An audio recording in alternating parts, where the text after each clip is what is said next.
All right, guys, it's finally here. Dune Part 2, the sequel to 2021's Dune. Picture over here. Uh, let's talk about it.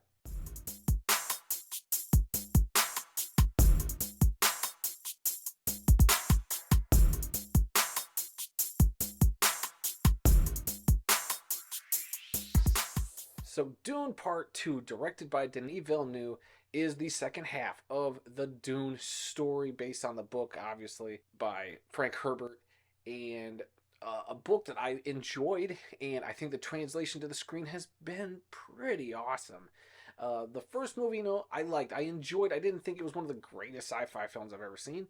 But going into this one, all the hype surrounding it, all the, you know, people excited about what was about to come to this story because if you've read the books, you know the second half of the story, and there's a lot of good stuff that happens in it, and it doesn't disappoint. The story essentially is Paul Atreides out in the desert with the Fremen, trying to help build up an army to kind of get revenge on the Harkonnen. A lot of hard words to pronounce in the Dune universe. If you've never taken a crack at trying it yourself, it is difficult. There's different ways to pronounce everything. Anyway, Paul Atreides, kind of becomes part of this tribe, the Fremen, and they essentially, see him as a deity figure, and for good reason because his mother, Jessica, who's got all the witch powers of the Bene Gesserit and all that. Yeah, I'm saying Bene Gesserit. Fancy sci-fi words. Because of her kind of helping push his legend, his story, his myth, and kind of making a lot of these Fremen prophecies come true, they see Paul Atreides as a messiah figure. And what I really enjoyed about this film is how they kind of dove into the idea of a messiah figure being uh, maybe not what everybody thinks. Like a lot of stuff kind of happens and people just, whoa, did you see what he did? And they're just like, yeah, I did the thing. Like big deal. There's this and that kind of led to it. It's fascinating. I was never really bored during this film. They do a really good job at making an epic 2 hour, 40 whatever minute movie and not making you bored. Denis Villeneuve has cracked how to do sci-fi pacing extremely well. But look, it's a great cast that they have here. Paul Atreides, played by Timothée Chalamet, is excellent. I think better performance than the first one. He gets to emote a lot more for me because the first one I was like he was good, but he wasn't great. I felt like he kind of got to a point where I was like, oh, he can't emote past a certain point for me, or maybe that's where the character stopped, and they wouldn't really allow him to get to that point. But this one, I, I mean, across the board, all the acting I think is a step up from the previous movie. Zendaya, I loved her in this. And like in the last movie, she was barely in it. And I was like, she was okay. Like, I don't know. But now that she's got a more of a character to play with in this film in Chani, it's great. I think she does a wonderful job. Who else you got? You got Rebecca Ferguson, who crushes it. Josh Brolin's back. He crushes it. Stellan Skarsgard's back as Baron Vladimir Harkonnen. Dave Bautista's back. Who I liked was Javier Bardem coming in and playing Stilgar, the leader of the Fremen. He's awesome. He's great in this. He's probably one of the two actors in this that I just absolutely loved. Their performance was completely flawless to me. There's everything they did I loved. And the other one being a newcomer they bring into this, and that is Austin Butler playing Fade Routha. This dude is unhinged. He's great. Every scene he's in, I'm just like, give me more of this dude. This dude is nuts. And I don't know if I like him, but I like the way that Austin Butler's playing him. And he was the other actor. I was like, this is a great performance. This is a great sci-fi performance. Totally dug it whenever he was on screen, just eating up that scenery. Totally worked for me. There's a lot here. You bring in a great actress like a Florence Pugh. You bring in a Christopher Walken, Leah Seydoux.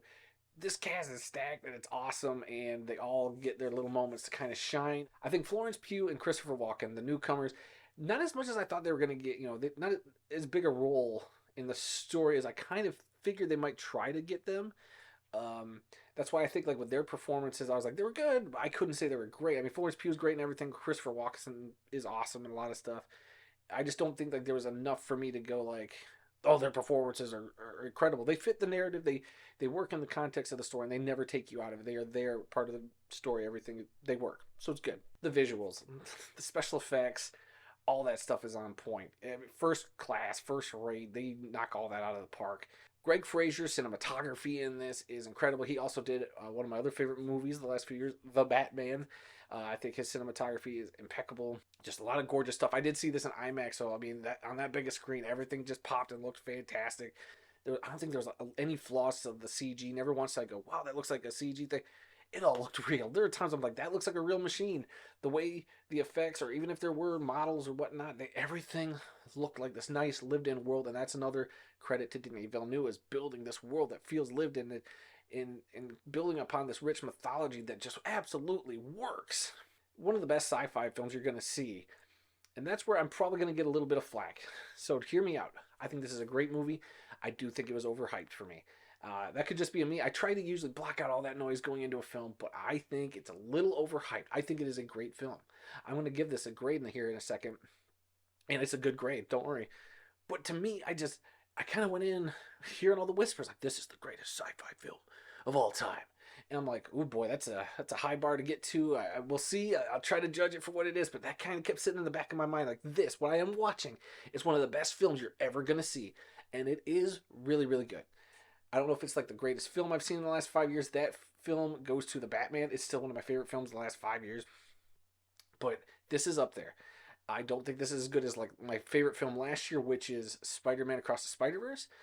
I mean, while I would give them a comparable grade, if I had to go between the two, Spider-Verse is still better. But, apples, oranges, everybody's going to have their own likes, dislikes, whatever, opinions. You're going to like what you like. But for me, this is a fantastic film. I would watch it again. I would definitely love to see a 5-hour version of part 1 and part 2 put together. This is just a really well done story, done with absolute care, and I think Denis Villeneuve proved that he is probably the best filmmaker in the world. As much as I love Christopher Nolan, I could see an argument and would agree that maybe Denis Villeneuve is the greatest filmmaker living right now, putting films out. But that's just me. Everything's opinion. It's subjective. What do you guys think?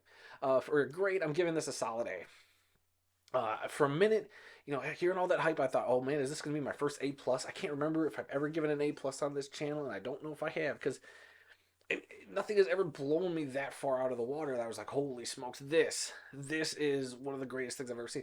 This is super good. This is so dang good. It would be in a top 100 list of films I've probably seen, which is great. And it just didn't, I don't know about the greatest sci-fi film I've ever seen, though. I mean, that's a big label to put on a film like this. Maybe in time that can change, but right now, this is a solid A film. It's one I would recommend you guys rush out and go see. See it on the biggest screen possible. Yeah, what do you guys think? Are you a Dune fan? Did you like part 1? I could definitely see where this wouldn't be for everybody. It's a little slower pace, but if you are into that kind of sci-fi, you are in for a treat. Leave your comments down below, hit that like button, subscribe button, little bell notification to be notified whenever I drop new videos. It would be greatly appreciated. And guys, until the next review, which I think my calendar says a Kung Fu Panda 4 is next, so until then, I'll be seeing you.